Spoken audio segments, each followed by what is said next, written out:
ওই শহীদের রক্তের উপর দিয়ে পাড়া দিয়ে আরটিসিতে মুজিবুর রহমান যোগদান করতে পারে না। আজ 17 মার্চ বঙ্গবন্ধু শেখ মুজিবুর রহমানের 107তম জন্মদিন। 1920 সালের এই দিনে ফরিদপুর জেলার তৎকালীন গোপালগঞ্জ মহকুমার টুঙ্গিপাড়া গ্রামে সম্ভ্রান্ত শেখ পরিবারে তিনি জন্মগ্রহণ করেন। বঙ্গবন্ধু শেখ মুজিবুর রহমান 1952 সালের ভাষা আন্দোলন, 1954 সালের যুক্তফ্রন্ট নির্বাচন, 1962 সালের শিক্ষা আন্দোলনে গুরুত্বপূর্ণ ভূমিকা রাখেন।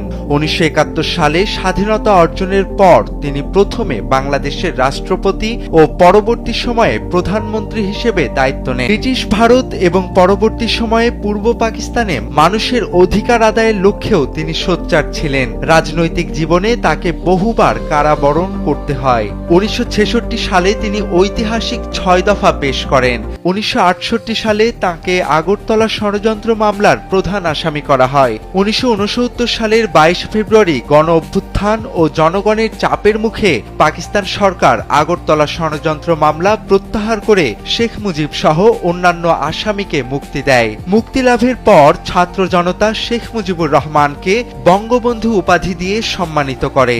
শিশুকালে খোকা নামে পরিচিত মুজিবের 1971 সালে দেয়া ঐতিহাসিক 7 মার্চের ভাষণ বিশ্ব প্রামাণ্য ঐতিহ্য হিসেবে স্বীকৃতি প্রদান করে ইউনেস্কো।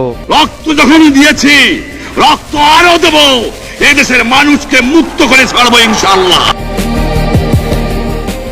1970 সালের নির্বাচনে পাকিস্তানের সংখ্যাগরিষ্ঠ জনগণের ম্যান্ডেট লাভ করে আওয়ামী লীগ, কিন্তু পাকিস্তানি শাসক গোষ্ঠী ক্ষমতা হস্তান্তরে গড়িমসি চালায়। এই প্রেক্ষাপটে 1971 সালের মার্চে অসহযোগ আন্দোলন শুরু হয়। ওই বছর 7 মার্চ তৎকালীন রেসকোর্স ময়দানে বর্তমানে সোহরাওয়ার্দী উদ্যানে ঐতিহাসিক ভাষণ দেন বঙ্গবন্ধু। 25 মার্চ মধ্যরাতে তিনি গ্রেফতার হয়ে মুক্তিযুদ্ধের 9 মাস পাকিস্তানের কারাগারে ছিলেন। 1972 সালের 10 জানুয়ারি তিনি পাকিস্তানের কারাগার থেকে মুক্তি পান। 1975 সালের 15 আগস্ট ধানমন্ডির বাসভবনে সপরিবারে নিহত হন বঙ্গবন্ধু।